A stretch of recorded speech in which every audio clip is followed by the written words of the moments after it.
What's up, guys? Happy NBA trade deadline day. EJ Stewart here, joined by Kendall Stewart, doing a live stream as we get to the final half hour of the NBA trade deadline. Kendall, it's like a holiday for NBA fans here. Sometimes it could be a little bit of a nightmare, depending on what kind of moves get made for your teams. I envy your team, Kendall, the Celtics. They have made deals. The Knicks, Leon Rose, and guys, they still sleep. Apparently, they decided to sleep in today, in the most important day of the season. But it's a big day. We've had a massive trade go down already. So we'll be rocking with you guys up until the trade deadline and a little beyond the trade deadline as well. We'll probably take it up to about 3:30 in case any deals come in late. But it should be a fun conversation. It's our third or fourth live stream, so thank you guys for rocking with us today. Kendall, let's get right to it, man. James Harden shipped to Philly. This was the move we've been talking about now for, at the very least, several days, but at this point, several weeks. I got to give you credit for bringing up the idea of Harden maybe getting moved on our last Sports Talk podcast. Of course, you can catch all of our podcast episodes on New Generation Podcast Network, Apple Podcast, Spotify, SoundCloud, Stitcher, and TuneIn, all that good stuff. What do you make, man? Just initial reactions to James Harden being flipped for Ben Simmons, plus Seth Curry, plus 2 first-round picks, plus Andre Drummond. A lot to unpack here. Let's start with that. Yeah, it is an interesting. And obviously, look, it's an interesting trade. It's something that people have been talking about for. I mean, how long would you say that this has been floated around? Because I think when the Simmons stuff happened in the offseason, the initial thought was, well, Kyrie. Kyrie, right, exactly. With the Kyrie vaccine stuff, it makes sense. Simmons doesn't want to be there. Kyrie with the, can't play in Brooklyn. So it may make sense to just do a swap of those two guys. And as the season has gone on, it has somehow flipped to James Harden in the last couple of weeks, given the apathy that we've seen from Harden in the last couple of weeks. To me, what's flipped the switch and what made me bring up that topic, unprompted, unscripted, not we weren't prepared to talk about Nope. it. But I had to bring it up on last week's Sports Talk because of that game against Sacramento. And Brian Windhorst said on another network's trade deadline special today that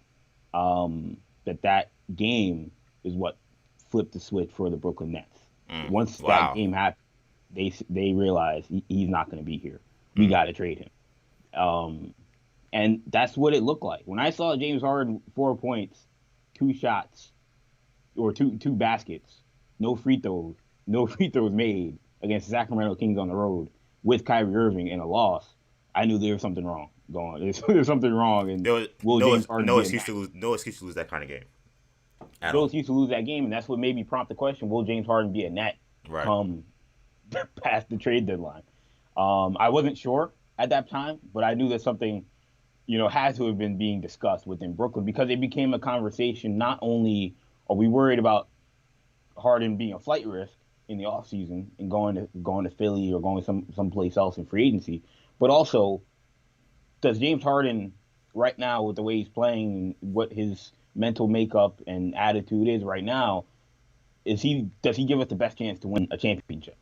And that really was the question. And looking at what Brooklyn got in this trade, getting Ben Simmons, getting Seth Curry, getting Andre Drummond, on top of the first round picks, which are long term, and we'll see if maybe they can even flip those for more. But getting those guys, I think, makes them comparably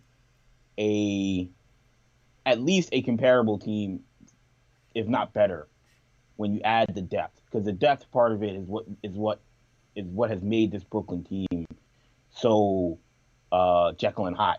When you have a guy in Kyrie who can only play half the games, and then you've got just Durant and Harden, Joe Harris being out pretty much all this season, and now Durant and Harden missing games here and there, you just don't have the depth to consistently win unless you've got pretty much all 3 guys, and they haven't had that all year. So now picking up Seth Curry and picking up Andre Drummond gives them some size, gives them some shooting, on top of the fact that you're getting a guy in Ben Simmons who, in the past, we'll see where he's at physically and mentally when he comes back.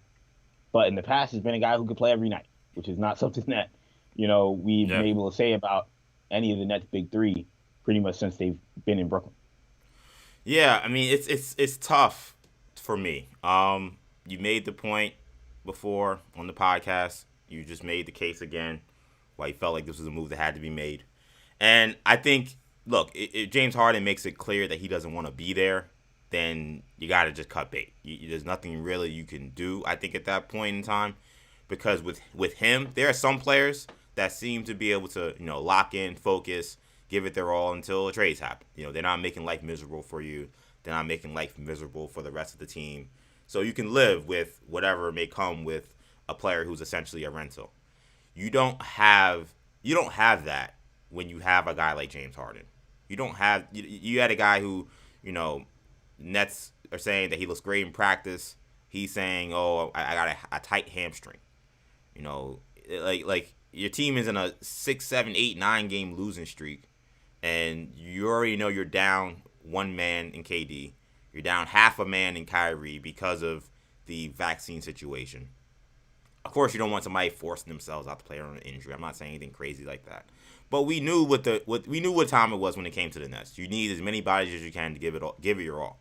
And James Harden had made a decision that he was not going to give it his all for this franchise any longer. He was frustrated, was not happy in Brooklyn, was not happy with how this organization was running things, was not happy with all the losing. Essentially, what the impression I got was that he got there and saw the situation and was like, this is not what I signed up for. I signed up for something that was going to be, quite frankly, a lot easier. It was going to be a 3-star team. We were going to still have Joe Harrison here healthy. We were going to have some veterans here. I wouldn't have to pick up so much of the load like I did in Houston, which is why I wanted out there to begin with. This is not what I signed up for. I didn't sign up for guys getting injured every 2 seconds. I didn't sign up for Kyrie saying I'm going to play half the season. He didn't sign up for that. So once that happens, you kind of force their hand because he's not a player who can say, look, I know it's tough. Just grit it through. We'll get healthy by the playoff situation. And by then, hopefully, we can turn the season around. He wasn't going to play ball in that way. He was showing that in every way possible. And that's why they had to move on. I think when it comes to the trade capital that they received in Ben Simmons, it's fascinating because on the surface, this is kind of the perfect team for a Ben Simmons. In the sense that in a perfect world, if Kyrie Irving was playing every game, didn't have to sit out games, and KD was healthy, this is not the team that would rely on him to ever be a scorer. They have plenty of offense. Yes. The team does need defense. The team does need playmaking.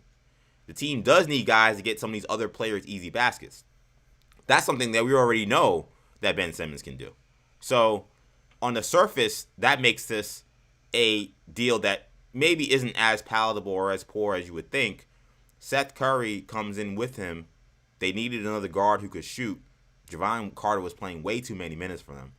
So it's not like this is just a complete loss for the Nets, but it's still and Andre Drummond is a real big. Yeah, and I'm not look, saying Andre Drummond is an all-star, right? But they were given again way too many minutes to. LaMarcus Aldridge, Claxton was getting a lot of minutes. And Claxton's not a bad player. I heard he may be on the move. We have to keep following this, but Andre Drummond is a starting caliber center. He's not a scrub, And again, with the Nets, those sorts of moves on the margin mean more to that team because they have no depth. If the Phoenix Suns acquired Andre Drummond, I'd be a little bit more skeptical about is he even going to play.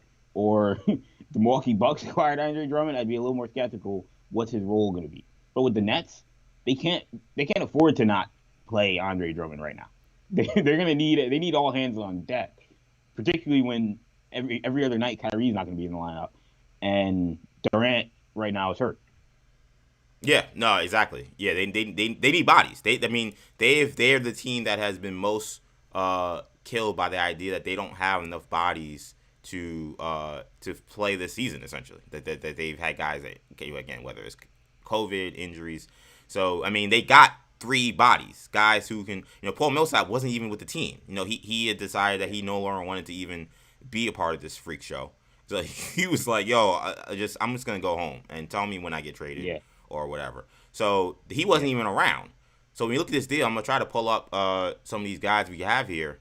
I made this graphic earlier today. I know it's probably only fitting part of the screen, but you got Ben Simmons, you got Seth Curry, you got Andre Drummond. You get some picks here, and that's not nothing, because they lost all those picks to the Rockets. So you get some picks here, so you recoup some of that loss. So it's I don't want to say it's all doom and gloom for the Nets, but I think in some ways this does feel like a moral defeat, even though it's not all bad, as they would say, because it was supposed to be scary hours. We talked all about Nets culture. We talked all about how this is the place people want to be. People want to come to this team. People want to come to Brooklyn because this is where it's at. That's what we kept being told. And because of what they were establishing. And you had a bona fide superstar, a two-time MVP, come to your organization. He looks left, he looks right, and says, "Get me the hell out of here." It's a bad look. It's a bad look for what they've been trying to sell. The team feels like they're in a lot more flux than they were going into the season. It feels a lot more tenuous. Yeah. Because we don't know what Kyrie's situation is. He could be a free agent this offseason. KD signed long term, so that's fine. You bring in Ben Simmons, but we've seen Ben Simmons do what he did in the postseason last year. So how great do you feel about Ben Simmons as a future piece moving forward? So this idea that, a championship in Brooklyn felt inevitable, I've literally said that multiple times. I don't feel that way anymore at all. I don't know what's going to happen with this franchise moving forward. and that's the moral defeat. Yeah, inevitable would be very strong to say. The East is tough. I mean, let's talk about Philly, what their makeup and what their outlook is now at this point, because as much as this is a win for Brooklyn, in my eyes, in terms of being able to offload Harden, like if you're the Sixers, it's hard not to feel great if you're a Sixers fan right now about what you just pulled off, because the real conundrum with acquiring a guy like James Harden or acquiring a guy like Bradley Beal or acquiring a guy like Damian Lillard was always going to be, well, yeah, I mean, trading Simmons is cool, but, are we going to have to trade some of the young guys that we have as well? Right. Are we going to have to trade Matisse Thybulle? Are we going to have to trade Tyrese Maxey? And they didn't have to do that in this trade. Yes, Drummond and Curry were rotation guys. Curry has been having an excellent year, and Drummond has played better than he did in LA for sure. But you're able to acquire a guy in James Harden who, while he's having a down year for his standard, he's still obviously an all-star.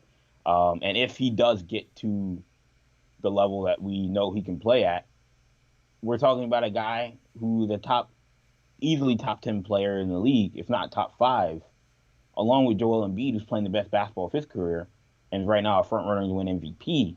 Having those two guys, and essentially you're trading a guy who wasn't playing in Ben Simmons as the centerpiece. Right. You're trading 2-year-old players for an MVP candidate on this team right now that already felt like they were a top 4 team in the Eastern Conference. Man, I mean, again, if you want to talk about, the landscape in the Eastern Conference right now, and you have a team in Brooklyn that is struggling, but they feel like just get us in the playoffs and we don't really care, where we are. Just as long as we can get in the top 6 and avoid that play-in tournament. Yeah. And then you've got obviously the defending champions in Milwaukee.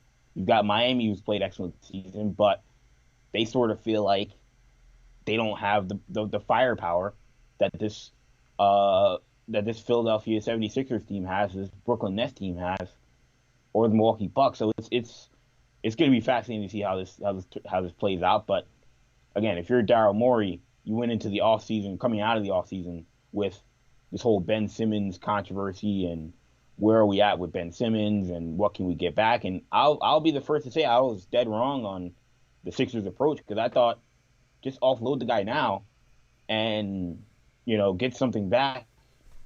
I don't care if it's, Jeremy Grant and Sadiq Bey. Give me something back for Ben Simmons so I can help Joel Embiid win a championship. And Daryl Morey stood in the pocket and waited. And he's able to get James Harden in return. So, again, tremendous job. I do see that I do feel like I was right in the sense that all this stuff about Morey saying, "Oh, we're willing to wait 4 years of this Ben Simmons thing. We'll wait the life of his contract." You know, look, maybe he was. I don't know. Maybe he wasn't bluffing him. He did get a great return, but that was never gonna happen. We'll never really know. But I just don't believe that was ever gonna happen. No, I don't believe it's gonna. I don't believe it's gonna happen either. And here we are now, and Harden, bona fide superstar. Now in Philadelphia, he pairs with Embiid. We'll see how that goes. Big trade happening, Kendall. As we started just now. Dallas. I'm reading from my phone because this is kind of how the show's gonna be. So bear with us, everybody. Dallas trading Kristaps Porzingis, former Knicks great, to the Washington Wizards for a package that's centered around Spencer Dinwiddie. I believe it also is going to include Davis Bertans. Dallas will be sending a second-round pick to the Wizards as part of the deal. So we're freestyling here. This is going to be kind of the nature of the show as we get 10 minutes away from the end of this trade deadline. Porzingis is a player we heard whispers about last year during the trade deadline, and we saw the offseason. And in the offseason a little bit. There was concerns about the relationship between him and Luka Doncic. There were concerns about what the deal was with his health and his availability. So him getting shipped, not shocking. Though it seemed like I didn't hear much of a market for him. He goes out for Spencer Dinwiddie, who just signed a big deal with the Wizards. He was not liked by that fan base or that locker room, from what I could tell. He's not played all that great. He's coming off an ACL injury from last year, so clearly trying to still recover from that. Davis Bertans, second one of his career. Davis Bertans has been just an utter disaster as a guy that they signed to a pretty big deal. The other Latvian 7-footer who supposedly can shoot threes, he has struggled mightily from behind deep. This is a weird trade. Laser. Yeah, this is a weird trade to me. From Washington, I don't like it. You don't like it for who? Let's keep it above. Dallas. You think Dallas? Yeah. Bertans and Dinwiddie don't do it for you? I get it. I get it in terms of getting. You're getting it's a 2-for-1. If you feel like Porzingis is just a guy, you feel like he's just like Porzingis, Jalen Brunson, Finney Smith, Hardaway, like it's all a mixed bag. It's Luka and everybody else. Mm-hmm. Then you just exchange 1 for 2 because that's what Dinwiddie's going to be. That's what Bertans is going to be. He's going to be another Maxi Kleber. He's going to be another Dwight Powell, another Jalen Brunson, another Tim Hardaway. And if that's how you view this team, and if that's how Nico Harrison and Jason Kidd and Mark Cuban view this team, then I guess I get it because, like I said, it's 2-for-1. But Jason Kidd kept saying they had a leadership council. They had a big three. Yeah, Porzingis was part of it. Yeah. Yeah, it was Luka, it was KP, it was Hardaway. And Brunson is obviously played well for him as well. That almost looked like that was their big four in a sense. And obviously when they brought in Porzingis, it was for him and Doncic to be their dynamic duo. That hasn't been what they expected, but no. I don't know. I just feel like in the Western Conference, maybe they feel like depth will be more important because it's not going to be the Star Wars in the West that the East is right now. Mm-hmm. The West is not. Maybe will be one more on depth and having a lot of shooting and a lot of versatility, but you just feel like in a playoff series, I'm gonna ride with a guy like Porzingis and Doncic, hoping that those guys can figure it out. Versus just saying, Luka, I'm gonna need you to put us on your back, again. and play again and play, out of your mind, which we know he can do, and that these guys will make it easier for Luka to play out of his mind because the spacing, the support will be better than having a guy Porzingis and needing him to play great as well as Doncic to play great. What do you make of the idea of bringing in Dinwiddie as potential insurance for Jalen Brunson? Because Jalen Brunson is going to be a free agent. The word was that Dallas is fully committed to re-signing him. But then to take on the contracts of Dinwiddie and Bertans as a package, not to say that Porzingis contract is good, but to take that on as a package to max the salary here, they don't have great guard depth. I mean, we've seen that all season. So could Dinwiddie be the backup point guard to Jalen? 100%. And he could definitely play that 6-man role for them. It's a kind of expensive 6-man role starting point guard. He's getting starting point guard money, but I could see that. But that's the part of it that just is interesting to me. I would be very scared if I was a Dallas Maverick fan that I come out of next season and Spencer Dinwiddie's my starting point guard and we've lost Jalen Brunson in free agency. And I don't know why that would happen because, again, all we've heard is that they were committed to signing Jalen Brunson. But this feels a little desperate. This feels a little like there's a shooter drop that we know is gonna be a problem, and we're gonna have to kind of stock up on players and contracts to give us some flexibility to do something else this offseason to maybe overcome that. The only shooter drop that I could think of for Dallas is the free agency of Jalen Brunson. Well, obviously, Jalen Brunson has ties to other teams around the league, or at least another team around the league, in the form of the New York Knicks. Very, very, very, very, very close to Leon Rose. And didn't Leon Rose? I believe Knicks president Leon Rose. I believe he was Rick Brunson's first agent. I believe the story. Rick Brunson was his first client. Oh, there you go. Yeah, I knew it was one of those situations. Yeah, Rick Brunson was Leon Rose's first client when Leon Rose became an agent. We've talked about, of course, Rick Brunson is Jalen Brunson's dad. Yes, yeah, we've talked about the CAA web of family tree quite a few times, either on the Uncommitted podcast or on Sports Talk. But Rick Brunson's also coaching Camden High School, where DJ Wagner goes to school, and DeJuan Wagner, Leon Rose connection, and Cal Perry, they're all in the same family. And so Jalen Brunson yep. is very, he's close to the Knicks. And so, it wouldn't be a shock if the Knicks made a aggressive pursuit to try and get Jalen Brunson this offseason. And again, like you said, is this insurance? The one other reason why I question this for Dallas is that Dallas has been one of the best defensive teams in the league this year. And I feel like Porzingis, he's missed a lot of games, so it's not like, they've had games where he has been a disastrous defender in Dallas, but that hasn't really been the story this season. He's played much better defense this season and then last. I think he's definitely an upgrade over Bertans. Bertans is a complete minus. Yeah, like your defense gets worse by this trade. Just the dimensions of your roster. You're trading a 7-3 guy, who's been one of your rim protectors. You don't get one back, and you're getting a guy in again, Bertans is an awful defender, and then Dinwiddie. He can defend, but not going to be a lockdown guy anyway. So it gives you more size in the backcourt. If you're worried about Brunson or some of these other guys they've had. Not being able to defend, bigger guards. But yeah, I don't know.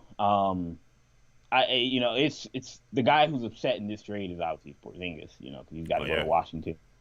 Washington is, they're hitting the tank button. What do we make of that fit? We know. Harrell. Yeah, Harrell is gone. We'll probably get to that in a few at some point during this stream. We know Beal is out for the year.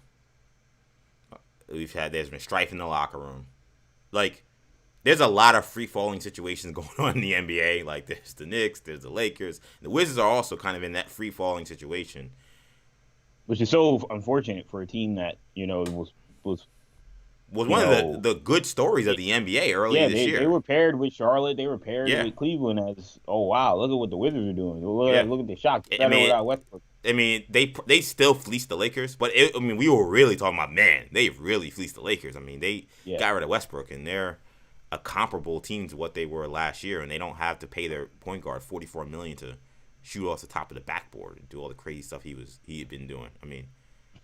That's again, that's not nothing. So to see them here bringing in Porzingis, I don't know.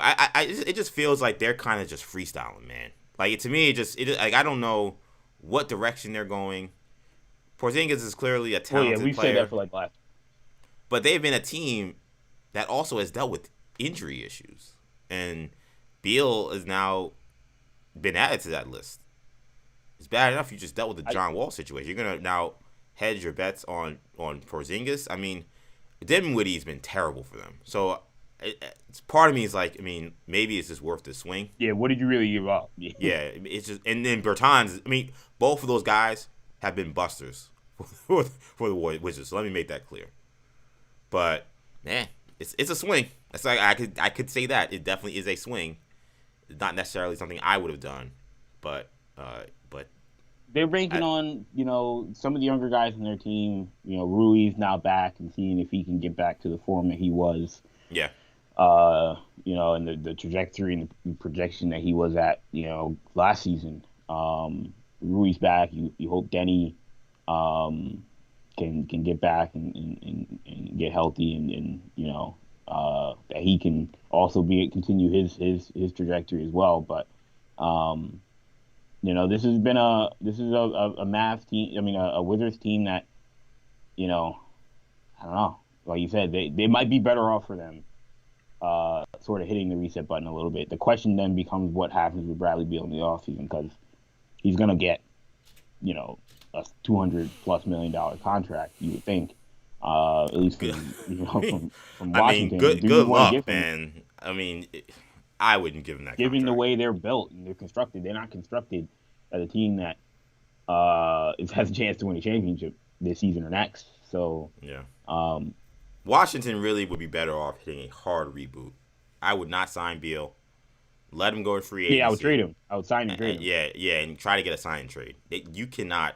I mean, if anybody look, the one thing about some of these teams that have been stuck with Westbrook, like, that's the first time some of the teams have dealt with having a player on a $45-50 million per year contract and seeing the detriments to that. Washington has dealt with that. They know what exactly. They know. They know what it means to go all in on a star, an aging star who has way more value to your team than anyone else. They know what that process is like. They've dealt with it with John Wall. Beal is not maybe as much of an injury risk as John Wall, but that did happen. So if they did that again, then they deserve whatever happens to them. Just want to say real quick, real quick, I just want to mention to the audience at home, it's 3 o'clock. Technically, the deadline has closed. Of course, there are deals that still come in at 3 o'clock. It's 3:02 actually at this point in time. So you're right now you're watching our NBA trade deadline special on the New Generation Media YouTube channel. EJ here, joined by Kendall. We've already had a Harden deal. We've been talking about this Porzingis deal going to the Wizards. We'll talk about some of these other trades that happened earlier today and earlier in the week in a minute. But continue. What are you going to say, Kendall? Well, now I see that the Celtics are continuing to make moves. Yes. Let's talk. They already acquired Derek White, which was an interesting trade, trading Josh Richardson, Romeo Langford, and a top 4 protected first-round pick, and they just traded Dennis Schroeder to the Houston Rockets for Daniel Tice. So the return of Celtic legend Daniel Tice. Hopefully he gets his tribute video in Houston when he returns. That was a nice run he had there. But he returns to Boston. Interesting moves by Brad Stevens today. I think the clear message that Brad Stevens has sent since he's been the president of basketball operations is he doesn't like draft picks and he doesn't like rookies. Danny Ainge drafted him with like 1 million rookies during his time in Boston, and like only 4 of them panned out. So I think his mindset isn't that interesting considering as you guys see my Twitter feed there. Apologies for people who are watching and saw me kind of fumbling around with this software. But you see at the top, Woj reporting that Tice to the Celtics. I just want to make sure you guys saw that from him himself. Isn't that interesting for a coach that when he was hired, one of some of like the benefit to him as a coach was like, oh, he'll be great with young players because he's coaching college and he'll be able to relate to them. And Brad Stevens, the GM, has some of the first things he's done has been let's offload some of these young players and draft picks, Well, like who what we're we seeing don't is think are that worth it. Brad Stevens, again, we assume that Brad Stevens is different than your Tom Thibodeau type of coach because he's a younger guy and you think he may be more willing to, like you said, acquiesce to having a younger roster. And obviously it's not the Celtics are aging necessarily, but what I'll say is that we're seeing that Brad Stevens is just a coach. Like, and 99% of coaches want to win and want the best roster possible and are willing to mortgage a little bit of the future to try and win as many games as possible. They don't want to wait for these guys, to develop. And I think that's what we're seeing from Brad Stevens is, look, I mean, that first round pick, I don't love trading the first round pick, but if he is confident, and this is what that tells me, is that I think they see a window. They think they can do damage. Not necessarily with the East, but they see a window with the way they're playing. Yeah. That, we were floundering early in the season. Fans are talking about tanking. Fans are talking about blowing it up. But the way they've played recently, I think they think that we're not that far off of the team that they were, that they've been, prior to last season, the last 3 or 4 years, the team that could get to the conference finals every other year, it felt like. Or every year, it felt like. Yeah. And I don't know. I don't really know how to feel about that because I've said for weeks on our show, Celtics shouldn't worry about trying to win a championship because it's not going to happen. And I don't really feel like that's changed in my mind. I don't think we're going to win a championship. So getting Derek White, does it make the Celtics better? Absolutely.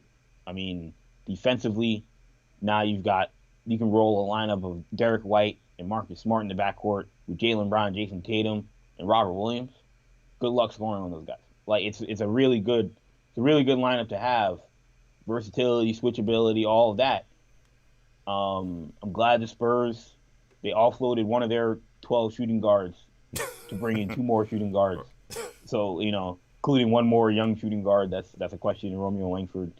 So we'll see. He'll battle out with Devin Vassell and Josh Primo and Lonnie Walker and Keldon Johnson. But in terms of the Celtics, again, I mean, they got better, and they're likely going to be in that 5 or 6 spot in the East. And I don't know. I mean, I just don't want to play.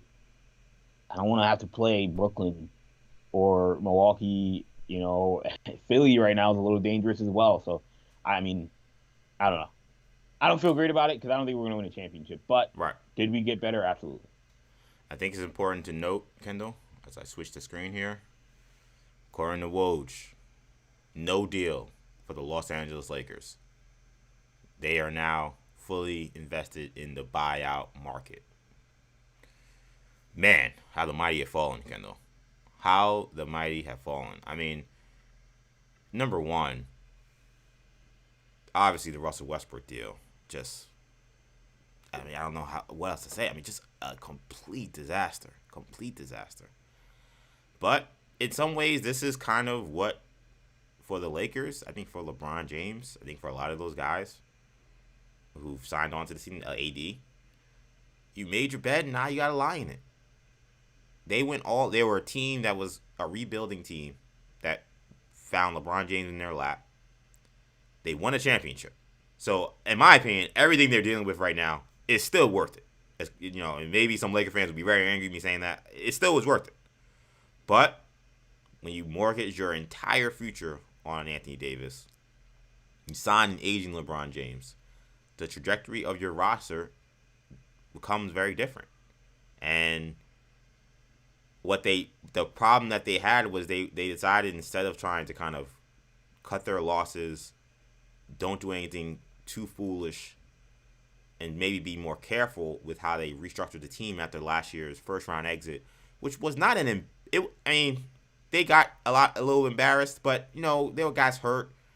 The Suns went to the NBA Finals. It was not this catastrophe of losing to that Suns team given the injuries that they had. But instead of doing that, I think they felt the pressure of the Los Angeles market, the pressure of LeBron James, and they mortgaged any other chance of improving their roster in any other way by deciding to go all in on Russell Westbrook, a player who had not been a contributor to a championship caliber team since he left Oklahoma City, and was going to be unmovable as soon as you signed on to him. So now you reap what you sow. You gave all those first round picks to the Pelicans. You gave all your future assets to the Pelicans. Okay, you got your championship. Can't complain about that. But now you sit here, and I kept hearing all day they were asking basically every team in the NBA, what can I get for THT in a first round pick from 2027? That's what we're talking about with this team. And of course you're not gonna get anything for that. So I see Lakers no deal for the Lakers. I'm like, duh. What were they? Who were they gonna trade? They have a lot of minimum salary guys who are at the end of their career. Kendall Nunn hasn't even played. Guys who haven't even played this season. They have a 2027 first round pick. No one knows what the hell that's going to be. Yeah. So it's not a surprising outcome, but there are some frustrated fan bases, and we'll get to the rest of some frustrated fan bases. But I know the Lakers will be one of them. But this is what happens when you signed on to Westbrook the way they did. There was no way. This roster was ironclad at the minute they made that trade. There was nothing they could do to improve this team after that happened. And then they had to hope that they were going to be a much better team than they are, and they're not. So that's where we are. I think it was important the Lakers to note that. You feel like this Lakers team right now is a little scary for Lakers fans, but they feel like the Dwight, Kobe, Powell Lakers, where you kind of look like last year was the Lakers. Was that last year them losing to the Phoenix was when the Lakers lost to Dallas, got swept, and you're like, man, that was tough. Yep. But you end up getting Dwight and those guys, and you feel like, all right, the Lakers are back. Nash, and that's what this sort of felt like. I don't think anybody's that convinced, but I just feel like I'm wondering, are we witnessing the end of LeBron's title? LeBron's title, his reign as a guy who's like on a serious championship contending team as the centerpiece. I don't know if it's gonna happen in LA. Yeah, I'll be honest, Kendall. I thought about that this morning. Because with Kobe, it kind of came and went. He was a contender until he wasn't. Yeah. All of a sudden, what happened? And now obviously Achilles. And that's what happens really that really happens to a lot of great players who hang on for a long time. Some guys retire. Tom Brady. We assume Tom Brady. Yeah. Tom Brady was a contender his entire career, basically. Right. And we assume LeBron's Tom Brady, where up until he's 45, any team he's on gonna have a serious chance to win a championship.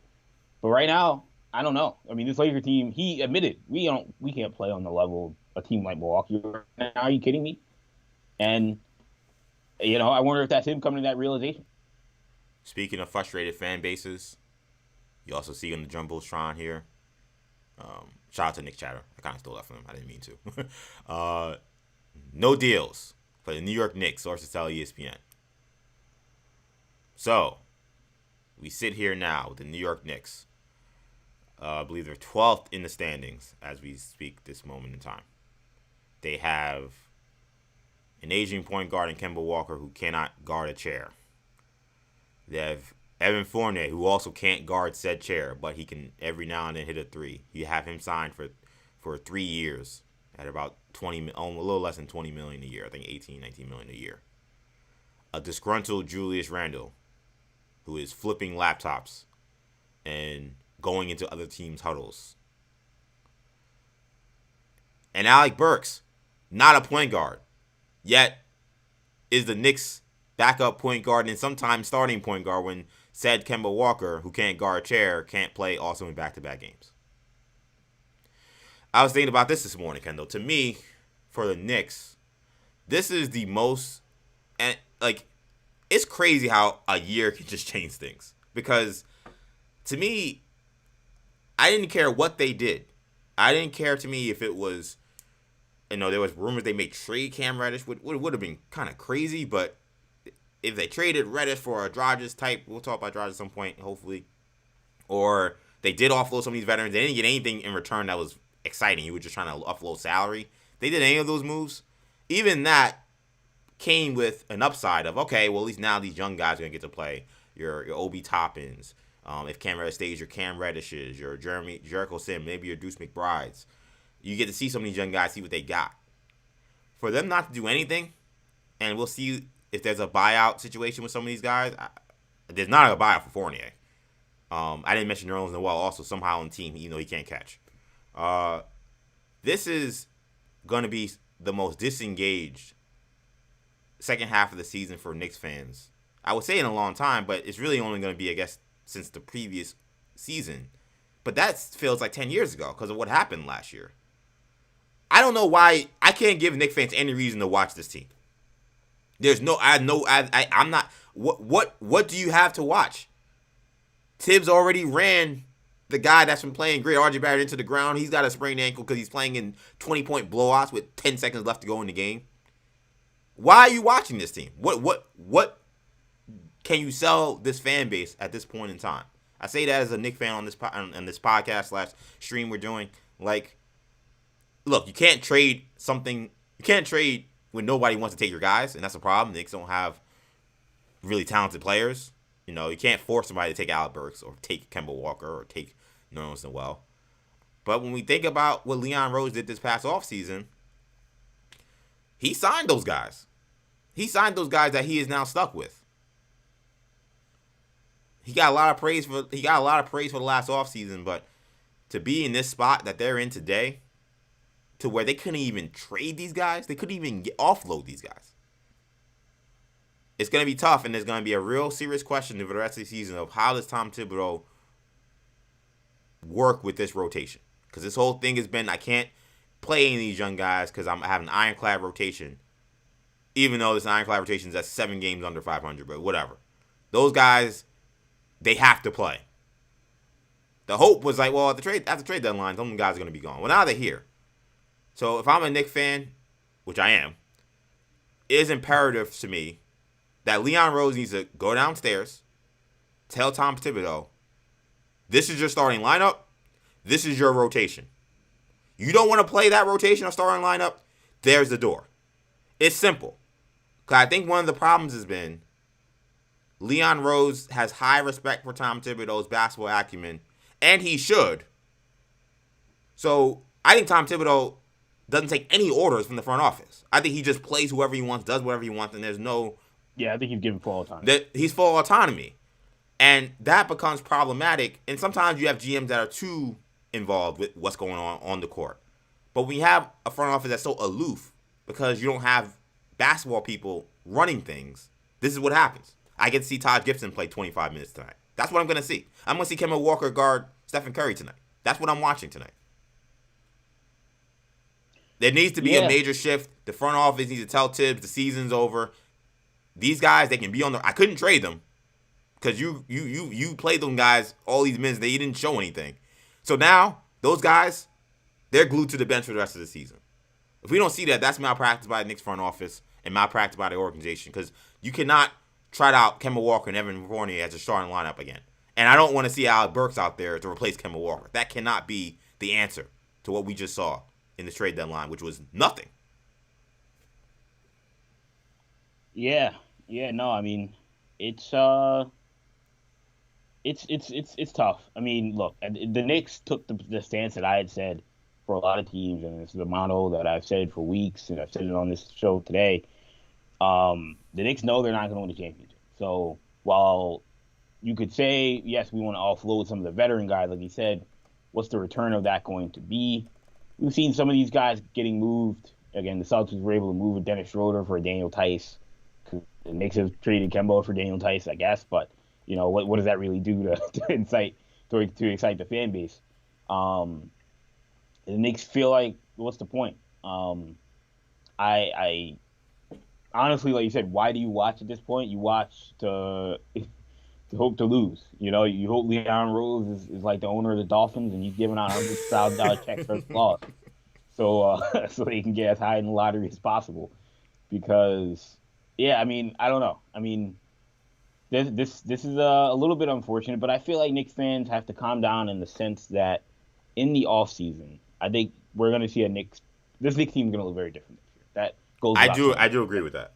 Yeah, I think that's almost a guarantee that it's going to look very. Team's going to look very different. I think the core will probably look very different. But I think we know, and I think Leon Rose is a prisoner of his own he doesn't say anything, so I can't even say the prisoner of his own words, as prisoner of his own promises. But what he was brought in to quote unquote do, and his biggest, the biggest thing about him that people were excited about were his connections around the league. And he's connected to Cat, and he's connected to Booker, and he's connected to Mitchell, and connected to Embiid at a time. And right now, all of those guys feel solid in their spots for now. But I think that there will be a time in which the Knicks will cash in on those connections, and it won't just be Jalen Brunson. They're going to cash in on those connections. I mean, Rick Bucher had the article a couple weeks ago where an Eastern Conference scout said, it's a question of when, not if, Donovan Mitchell will be a Knick. And those, or he said, no, he said the Eastern Conference scout said, that was part of the article. The Eastern Conference scout said the Jazz we're a Jazz first round exit away from Mitchell being the Knick. And that's really the question, is when can they cash in on one of those guys? And it may feel like, man, that's not for 3-4 years. Is Leon Rose even going to be here by then? Right. And that is a question, but these things work faster than we think in the NBA. So as we saw with Harden, as we saw with Simmons, sometimes we feel like a guy's going to be there for 3-4 years, or nothing. There's going to be no movement. Like Lillard, to me, is gone at some point. I could be wrong about that. I would be surprised. I won't say I'd be surprised if he plays another game, but I'll be surprised if he plays a game next season for Portland. Dame Lillard needs to not fall for the okie doke that's happening in Portland. I'm scared that he is, because they are saying, "Oh, these trades where we got rid of anybody that's worth anything and got back nothing. These trades are actually us trying to help you become a championship caliber team. We'll help this team become a championship caliber team. Help you get a championship caliber nucleus." And right now, Dame is like, "Oh yeah, this seems totally legit. I'm cool with this. I don't want to leave." Chauncey's my guy. He wouldn't lie to me. Man, Joe Cronin, my guy. Dame Lillard, run from the grind. I'm giving you permission. Everybody's giving you permission. I know you don't want to run from the grind.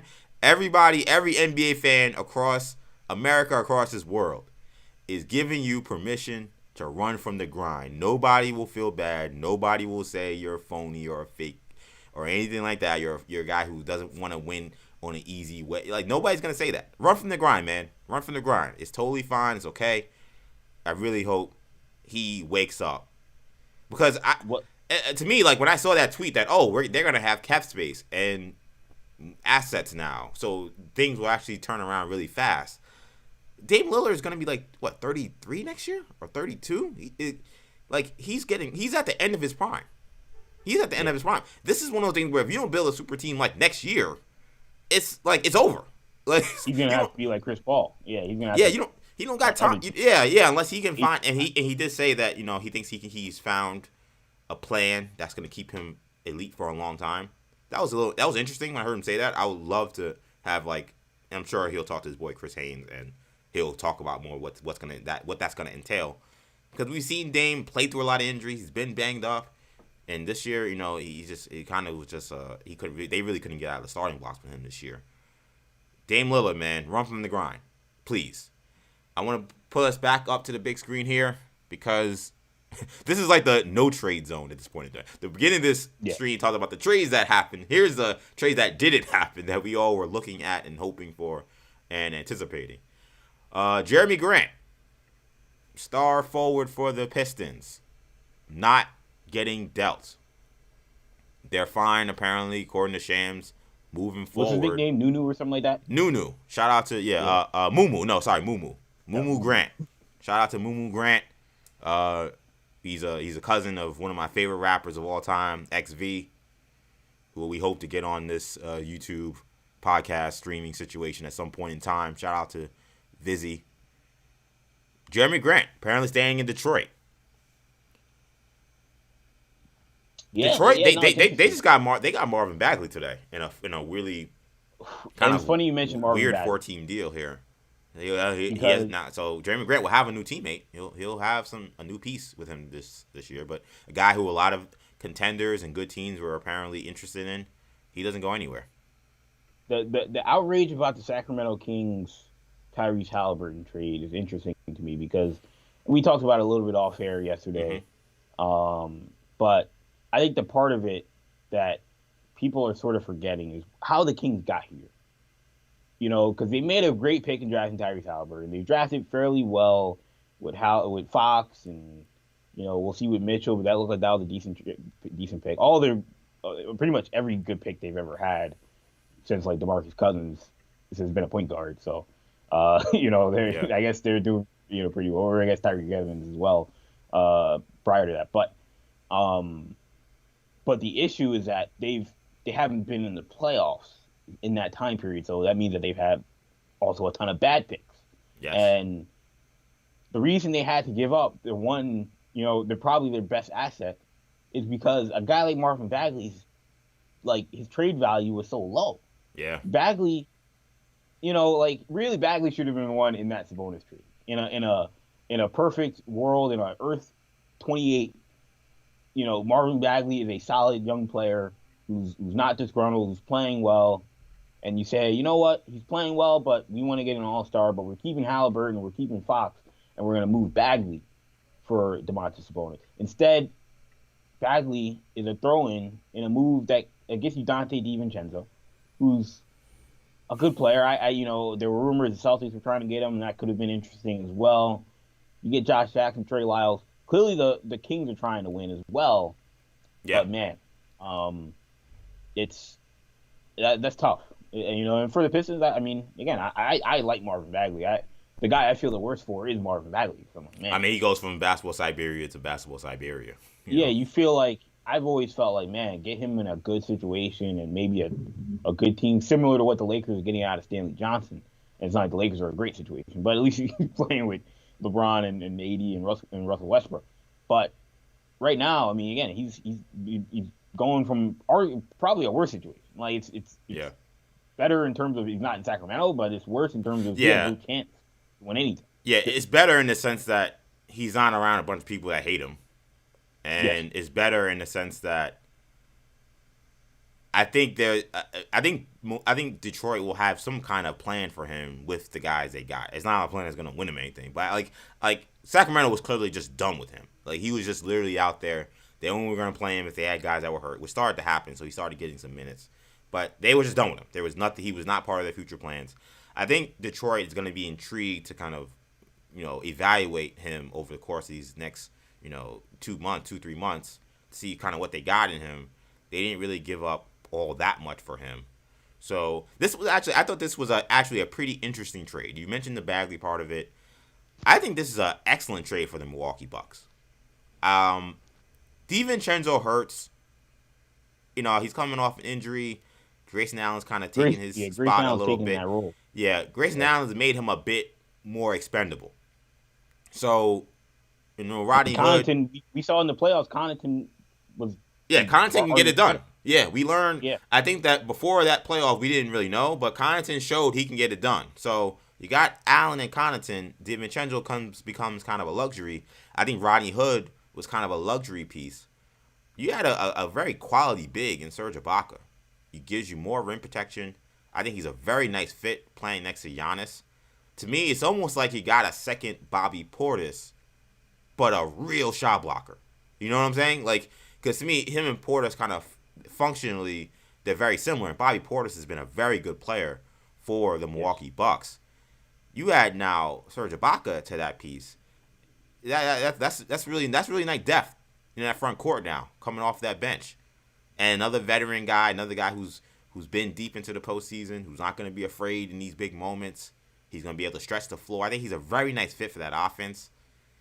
I thought this was a low-key, excellent move by the Milwaukee Bucks. And shout out to that Bucks front office.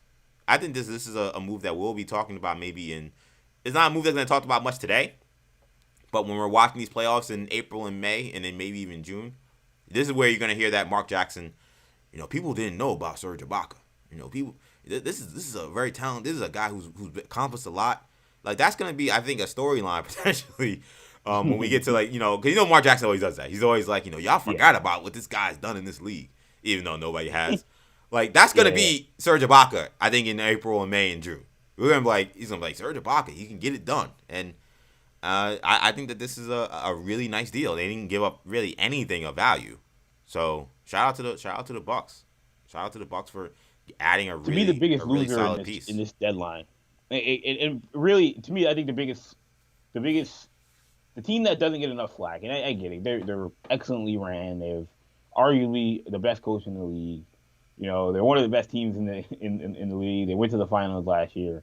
But man, the Phoenix Suns, boy, did they blow that 2020 NBA draft, man. They had it's a rare. We knew at that time we were doing a whole series what every team needs. We knew this team needs a point guard back, and obviously they did end up getting Chris Paul. Right. So that was great, but the draft pick had nothing to do with them getting Chris Paul. Right. And you end up drafting Jalen Sticks Smith from Maryland over Tyrese Halliburton. Now, the word is Halliburton didn't want to go to Phoenix. He wanted to go to Sacramento. He's telling teams don't draft me, but he wants to go to Sacramento. But, man. And then you end up trading Jalen Smith today for what? Torrey Craig? Come on, man. That's tough. Yeah, part of me is like you gotta eat the bullet and just you gotta hold on to Jalen Smith and hope he turns into some superstar because they renounced his rights going into the season. He was going to be they declined his option. He was going to be a unrestricted free agent. So they were not going to resign him. I mean, he was not going to be. They were out on him. After 1 year. They were out on him. I mean, and look, I don't want to shoot them too much bail. I mean, I agree with you. I mean, he did look lost. So I understood saying, you know what, this didn't work out. Let's just cut bait and move on. Let's get a guy who can help us win. This guy who can help us win. But even before that, last year I was gonna say I think when he's played this year, he's looked pretty good. He's looked okay. Right. Like I know he's playing on a great team, and he's got Chris Paul giving him the ball and pick and rolls. I mean, Bismack Biyombo has come in to that team and played really well, playing with Chris Paul in that pick and roll. So it's one of we know what Chris Paul can do for anybody, but he started showing some things. I was like, I mean, man, they really just renounced. They just renounced his option. Like I would have just. I feel like the way last year I got it. It didn't look good. This year I'm like I would like to have seen what he could do. But man, yeah, that was malpractice when it happened.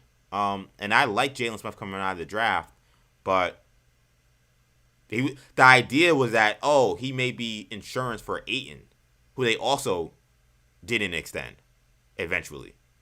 But Ayton, he ain't no extension. Like Ayton is the man. He's not insurance for Ayton, and he ain't good enough to be insurance for Ayton. So, what the hell was going on here for Phoenix? James Jones has done a very good job. Monty Williams is an excellent coach. It's hard to really beef with anything the Suns have done over the last 2 years. But this is one. If there's anything to beef with them about, a team that ended up going to the NBA Finals that had a top 10 pick that just got zero return for it. I mean, they could have added a serious player. They could have traded that pick for a good veteran. Like they didn't get anything out of that. For a guy that was on the team last year. Terry Wright was on the Suns last year. It's a poor man's version of the Larry Brown Pistons not drafting Carmelo Anthony. They won a championship. The Suns didn't. For one, and obviously Tyrese Halliburton and Carmelo Anthony, but man, you feel like if they had him, they may have beaten Milwaukee. And two, all that kind of eerie concern about look, Chris Paul, our window is as long as Chris Paul plays because he's our second best player and or some people say the best player on the team, but I'm not going to go that far. But he's our second best player and he is 37, or 38 or however old he is. Yeah. That man, if you had a guy like Tyrese Halliburton who's playing with and behind him, you wouldn't have any of those concerns. You just feel like, all right, once he retires or leaves, then we just plug in Halliburton. And now we've got a guy who is, a young star point guard potentially. So, man, that was a tough pill to swallow. But I mean, the Suns, it kind of is it's like the Celtics. During that Brad Stevens coaching era where you're like, can't win them all, with the Kyrie situation or the Gordon Hayward situation. they've had a lot of good luck, a lot of good fortune. So, they'll take one loss. But yeah, I mean, rapid fire. What did you Yeah. think about Goran Dragic? He seems like he's going to be on the buyout market. Seems like Dennis Schroeder might be on the buyout market as well. Yeah, there was word that the Lakers may have tried to get in on Schroeder, and I I don't don't know know if why they. he would walk into that tornado. I mean, he wouldn't have a choice if they traded him, you know.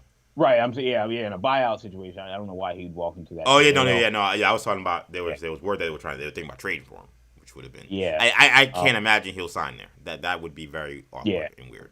Now Brooklyn may be an appealing situation for a guy like Schroeder, knowing that when Kyrie's not out there, it's you and Patty Mills, running the show. Yeah, Seth Curry. Yeah. Yeah, and obviously Ben Simmons as well. But Right. and then there are more stable teams, beyond teams like Brooklyn and LA. There are more stable teams out there that may want to bring in some backup point guard help. But yeah, I mean, Goran Dragic seems like he's pegged for Dallas, just based off the Luka connection Yeah, those and guys. that whole deal. They've been a good pairing playing for Team Slovenia. Yes, Yeah, yes, we've yeah. seen yes. The one time they played together, they Won a championship. they never lost a game. Yeah, Yeah. they won a championship So playing for the FIBA Euro Cup. yes, So I could definitely see that. Dragic, I know he could be a little bit of an injury concern. He hasn't. I don't think he's played at all this year. If he has, he's played very little. you're not really relying on him, given you just got Dinwiddie and Brunson. So he's just No. extra if you get him. Yeah, yeah. I'm not. Yeah, I'd be very curious to see how that would work, how that guard rotation would work with Dinwiddie there. Dinwiddie has some versatility to play the two. I low key have always felt Dinwiddie kind of was a two, even though he's played a lot of point guard. So they could Right. see Dinwiddie as a two maybe. Dragic in terms of teams interested, according to Woj. I'll pull up the big screen for you guys so you guys can see what I'm looking at here. You're looking at the Dallas, Milwaukee, Chicago, and the Clippers. Clippers are a little weird there. I mean, we don't expect them to make any kind of run. But living in LA for the rest of the year, probably not too bad for him. Get out of the cold. He's been living in Toronto. It's funny. We say he was living in Toronto. Did you see that clip when he was in Miami ahead of the Raptors trip to Miami? He was like just at a game because, it was Goran weird. Dragic? Yeah. Like he's not like he was not with the team. But like he was meeting the team in Toronto, in Miami, but ahead of their game because he was at Miami. I think this might have been when he was playing the Knicks or they were playing somebody. So he was like in the stands. Everybody's like, this guy's just freestyling. He's not even with the team. And they're like, well, calm down. It was cool. It was cool seeing Josh Hart and Nikhil Alexander-Walker going to the Pelicans game after they got traded. Yeah, that was weird. And Josh Hart, I was all for it until I saw Josh Hart still wearing a Pelicans jersey. I'm like, that was a little weird. That's not your team, dog. What do you take the jersey off? Weird. That was weird. But otherwise, I thought those cool. are his teammates. He's supporting his teammates. Yes, that is fair. Of these teams, weird, like I'm supporting the team that traded me. But yeah, but whatever. They all know it's a business. Of these teams, if I was Goran Dragic, I would probably. I mean, to be honest, I would probably look at those two Eastern Conference teams. Yeah, I mean, to me, because he's better than Kobe White, and they're playing Ayo Dosunmu a lot of minutes. Burying Kobe White. So are you laughing because of the sad nature of that statement, or are you laughing because you think I'm wrong? I mean, or is there a third other reason why you're laughing at that statement? It's just like, I mean, it's a little bit of a mix of both. I mean, I don't know if he's flat out better than Kobe White, but it's like, it's just sad. It's like, man, that's where we're at with Kobe White. We're like, man, I don't think Kobe White's even played that bad. Out. I'm just saying, like, Goran Dragic is like an accomplished player. He's played in the NBA Finals. On, if he's playing, he's playing to the level that we know he can play at. Then it's all about what is he now? Is really, I think, the question we have with him is he a guy who can still contribute and play at a high level?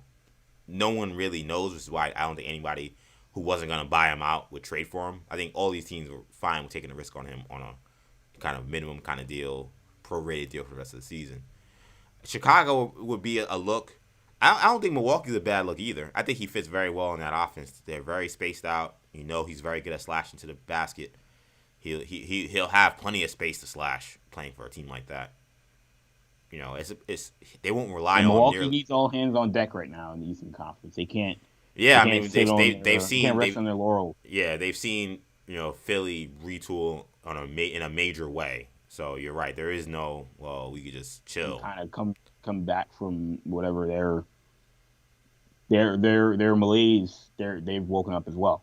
Yeah. And Boston got better.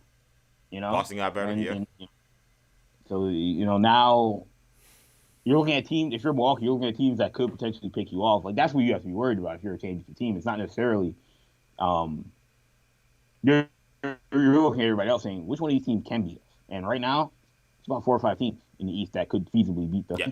And not even to mention a team like Cleveland. I don't know what Cleveland is. They just got Karis LeVert. I'm not putting them in that conversation just yet as a team that could beat Milwaukee in a playoff series, but record wise, they certainly should be in the conversation. And I think Chicago is in that conversation. So yeah, it's a tough Eastern Conference right now. The East is a little more wide open, I think, than the West is. Yeah. At the West, I think right now I think there's only 3 teams I think that could feasibly win it. I mean, the West is a nightmare in terms of just like there are not a lot of good teams in the West. But yeah, it is Golden State. It is Phoenix, Utah. And we say Utah, but they've struggled a little bit, and there's all this stuff about Joe Ingles. Our goal is Gobert and Mitchell on the same page. We're doing that again. Like I don't feel good about their prospects of winning a championship. So to me, it feels more like a 2-team race. Everyone else is just like the Jazz are interesting, but definitely beyond 3, everyone else is an afterthought as far as the Western Conference is concerned. I put up there on the big screen Woj's tweet from about 20 minutes ago. Ben Simmons has already talked to Kevin Durant and Sean Marks. Clutch Sports tells ESPN. Simmons is eager to join Nets and ramp up for a return to play this season. Paul says, quote, we got work to do to get him back to play, but it's a great step in the right direction. So there's Ben Simmons, ready to play for his new team, the Brooklyn Nets. I'll be honest, maybe I'm tripping. I've heard people say this about Ben Simmons, that there's going to be some kind of ramp up to play model that is going to happen with him. If I'm the Nets, I don't want to hear this. I don't want to hear that there's a ramp up to play. What have you been doing this whole time? What do you mean there's a ramp up to play situation? Now, I know from a legal standpoint, I think that they have to pretend as if he can't play yet, because the whole deal with him being able to get the money he was getting in Philly while not being the team was that he was in some kind of mental health situation and he wasn't mentally prepared to play in Philly. So he just wakes up and starts playing 40 minutes. Right. So like if he literally became that Kevin Nash meme where he's in the wheelchair and as soon as he gets traded he takes off the wheelchair and he's not in a cast and he's ready to play, and maybe Philly comes back and says whoa, let's get back some of that money.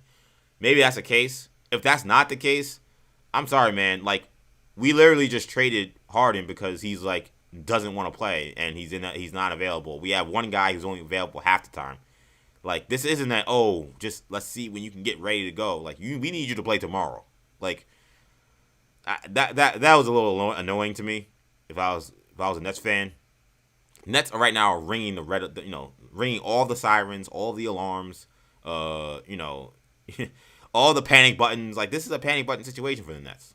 And I'm hearing we got a lot of work to do to get him back to play. What? I don't want to hear that. But the alternative was losing Harden in the offseason and having him half-ass it for the rest of the season. So this was their situation. We've been with y'all for about an hour and 10 minutes. Probably wrap this up soon. Trying to think of, are there any other deals you want to talk about before we wrap this up? You mentioned we were going to mention Montrezl Harrell. Yeah, so, let's mention that. Was dealt to Charlotte.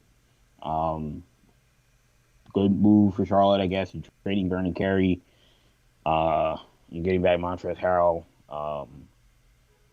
You improve. You improve, and you don't really feel like you mortgaged your future to do that. So And Washington continues their fire sale. And you do wonder if, again, with the strife that they've had in the locker room, the fight between KCP and Montrezl Harrell, if any of that had to do with their sort of offloading of some of these guys. We did see the move. We did see also a guy like Ennis Cantor Freedom get traded in that Dennis Schroeder deal with Houston as well. He got bought out or waived already. I sort of wonder how much longer is he going to be in the NBA with some of the stuff. I don't think he's going to be in the NBA very much longer. That I'm really, I feel really strongly about. And I do wonder if that played a role. I mean, look, the deal is the deal. I don't know how much different it looks without it, but did Brad Stevens feel a little better about just getting rid of him with the quote unquote distraction, that it may have caused? I don't know, but that will be interesting to see. I tell you what, I really like Harold and Charlotte. Charlotte, I think on the interior needed some toughness, needed some physicality. Ish Smith, what team is Ish Smith? Is on Charlotte? I feel like he's been in Washington. Yeah, he's in Charlotte. Yeah, that's Clyde Frazier's favorite NBA player. Ish Smith. He's been in Charlotte. How many times has he been in Washington? How many different times has he been in Washington? That's a great question. I could look that up. Is it more than twice? This is like over under 2.5. I'm gonna say it's only been. I'm gonna say it's only been twice. I'm gonna say under. If you could look that up. I'm like, man.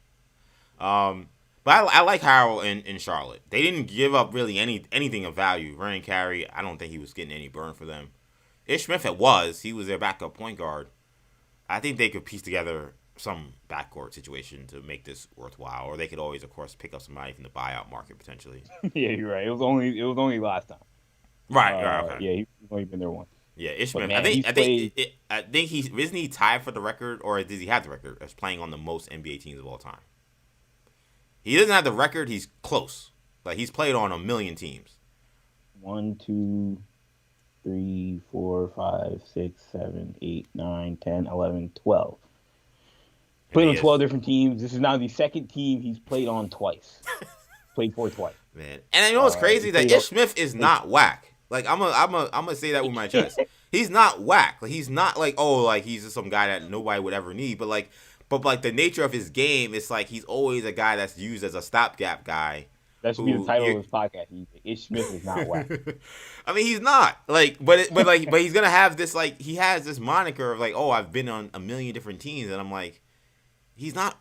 Again, I'll say it, he's not completely washed. But I think in some ways the reason why that's because of that. I think that's why he keeps getting a job. And now I like Harold for Charlotte. They need some interior toughness, some physicality. Charlotte looks like at the very least a play-in team. They will have a shot to make the playoffs, just like they had last year. What we saw last season, where they lacked maturity and they lacked toughness when they came to that play-in game. They're gonna need it when they play in the play-in game this year, especially when you see the Nets kind of poking around there. Maybe they might have a game against the Nets in the first game. So I like this Harold move. I like this move a lot. Any last thoughts on the trades we got? We talked about the Sabonis thing. I don't want to go on that too much. But the last deal I guess we could talk about is the Pelicans deal yesterday. C.J. McCollum going to New Orleans. I know that he said that today that he had been working with the front office to find a home. That's interesting to me because we kept hearing it was Pelicans and Knicks. So that tells me that, okay, Knicks was probably the other team he would have been willing to go to. The Pelicans situation is interesting. They have a spot also in the play-in as of now. They seem like they could get there. Those Sacramento. They're playing good basketball. They're playing much better basketball. Willie Green. I tell you what. Shout out to the first year coaches that are starting to maybe figure it out. Shout out to Willie Green. Shout out to Udoka. It was looking rough. Chauncey Billups got a big win. Chauncey Billups. They beat the Lakers. Anthony Simons is dynamite. Very curious to see what they do with him this offseason. We were dead on in our video years ago, man. Oh yeah. That kid. Gary Trent, Simons. Yeah, man. Yeah, those guys can cook. Both of those guys. And they had both of them, and now they have one. Yeah, they don't have one, which they gave up Norman Powell for, who they traded for Eric Bledsoe. So Dame Lillard. That's what you got to look forward to. Who they traded for Josh Hart. Dame Lillard, run from the grind. I'm gonna say it one more time. Run from the grind. For the Pelicans, they're playing pretty good basketball. I think C.J. McCollum is a very good fit next to Zion Williamson. The idea of Zion Williamson, if we ever see him, and I like that he brings credibility to their locker room. They very much lacked it. They didn't have anybody in that locker room that Willie Green could point to and say, "Hey, see how this guy works? See what this guy has accomplished?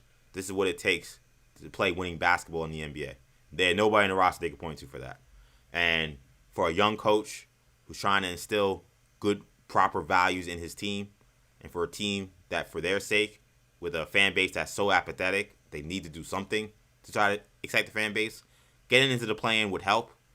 So I like the C.J. McCollum move. I think that a lot of money for these next 2 years after this season. I think this is probably his 2-year window of being a guy who's anywhere near worth that kind of money. But he's a good fit. He's a good fit. He's a very good player. He just gotta stay healthy. That would be my take on that. And we talked about the Blazers angle. I don't know what to say about what Portland's doing. They're right to tear it down, but this whole idea that we're still keeping Dame doesn't add up. But for the Pelicans, didn't give up too much. I was very cool with what they did. Yeah, I echo your sentiments on the Pelicans. One thing I want to ask you is what do you make of James Harden opting into his extension, or not his extension, but his option for next season? Risky move to me. Risky move. It's for James Harden. Yes, yeah, for James Harden, that's risky. I mean, look, he's played very. People have been saying he's played bad this year. That's not true. He's not played up to his capabilities, but he's played well. He's still leading league in assists. He's still an excellent player. But to me, I don't know how many more years of this elite level Harden you're gonna get. If you're Philly or whoever has him. So if I was Harden, I would have preferred to ball out the rest of this year, opt out, make Philly re-sign me to a massive deal for at least 3 or 4 more years, and then that's it. I think he's banking on. When we see from him next season, I think it's gonna be curious. I think the reason why he's doing it is because I don't think that he wants to be tied in like he was tied in this year. I think he wants to have the option to leave if he don't like a situation. I think he felt stuck in Houston, and that's why he turned down they were offering $40 million a year or something crazy, 50 I think. They have like a 3-year, $150 million contract, and he was like, I don't want to be tied to that, so please get me out of here. And same thing with Brooklyn. They wanted to sign him to an extension. All of a sudden, he was like, oh yeah, I'm with that. And all of a sudden, that just went away. I think he wants to have the flexibility to say, nah, this ain't it, and he can move. So I think that's why he's doing it. I think the risk comes in. What if the Nets James Harden that we saw this first half is who he is in Philly, he's going to lose a lot of money, in my opinion. I think a lot of people look at that and say, okay, he's a declining player who's only going to get worse. I'm not paying him top dollar. So you're getting $47 million this year, so it's not. Or 44, whatever it is, like some crazy number. That's a lot of money, but I would have inclined to say, no, let me opt out and get this long-term deal in case something happens to me or I don't play up to snuff. Exactly. That's what I would have did. I think it's a little bit of a risky move. But I do think that for Philly, I think it's great for Philly. Because Philly, again, I think you'll sign up for Harden for $47 million next year. And a full chance to show him, hey, this is where you should be. This is what we could do. And again, if you don't work out, then same thing for them. They say, all right, he's acting like a clown again. Let's ship him out of here or he can walk.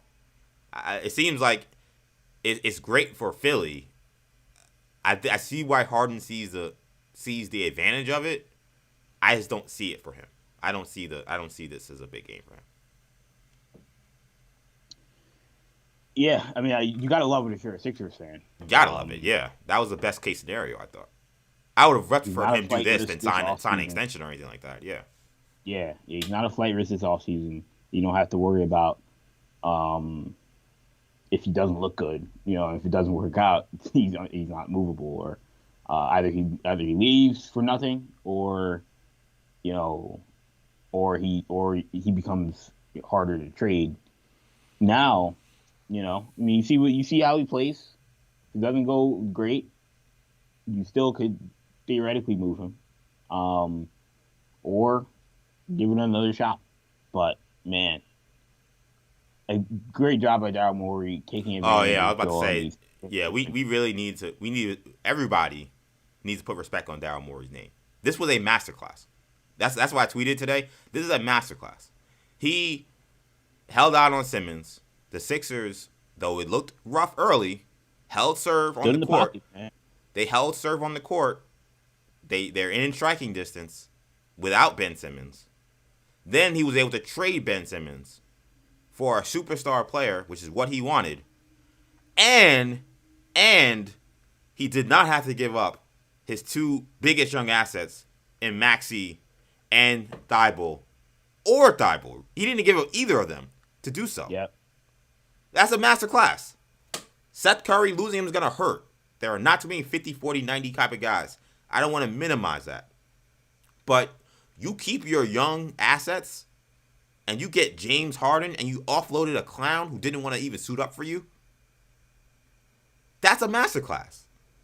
And I think there are a lot of people who kind of like to dance on, they were happy to dance on Daryl Morey's grave. They don't like the whole, he's an analytics guy, that he's smarter than everybody guy. They didn't like that. And I, for one, thought there were plenty of moments where they made missteps. We all have to put respect on Daryl Morey's name for what he did today. This was a masterclass. He was right. Yeah. Everyone else was wrong. I think that's the place to end it there. I mean, there's really not much more to say. But man, thank you guys for rocking with us in this stream we had here on YouTube talking about the NBA trade deadline. I had a blast. I know Kendall had a blast. Shout out to everybody who stayed with us. I know as I was working this system, there were a couple of technical difficulties. You probably saw some of my like my files and things like that. Eventually, I got the share screen worked out. So thank you guys for staying with us. For the people who did, of course, if you like our content, make sure you subscribe to this channel, New Generation Media. Make sure you check out our videos that we do on the NBA draft. We also do, of course, superhero content. That's a big part of our channel. So again, if you like what you saw here, make sure you check out our channel, New Generation Media. Also, be sure to check out our podcast. We do New Generation Sports Talk every week. A lot of times talking about the NBA, but we also talk about other sports. We're recording a Sunday NFL Super Bowl preview later today. That'll be up probably later tonight or early tomorrow morning. So make sure you check out our YouTube channel. Our podcast channel, New Generation Podcast Network. Find that on Apple Podcasts, Spotify, SoundCloud, Stitcher, and TuneIn. We're on social media. We're on Twitter, New Generation Pod to find us. We're on Facebook, New Generation Media, and we're on Instagram, New Generation Podcast. So thank you guys for checking us out. Of course, you can follow me on Twitter, EJ_Stewart, Instagram, ActionEJ. Kendall can be found on Twitter, New Gen Ken. Hope you guys enjoy the rest of your day. Happy NBA trade deadline. If it was a happy day for you, I'm sure Sixer fans, it was a very happy day for you. Congrats. Congrats to Kendall, Celtics fan. He got to see some moves made. For myself, Knicks fan, it was a sad day. For Laker fans, it was a sad day. I don't know how the Wizards fans feel about Porzingis. I really didn't get to take their temperature. But man, I was following them during their debacle when they blew that 30-something point lead. That Twitter space, them guys were going crazy. So I know they have great opinions there. So I hope y'all are happy with what happened. I don't know. But regardless of what your team did, I know we'll all be following the rest of this NBA season moving forward.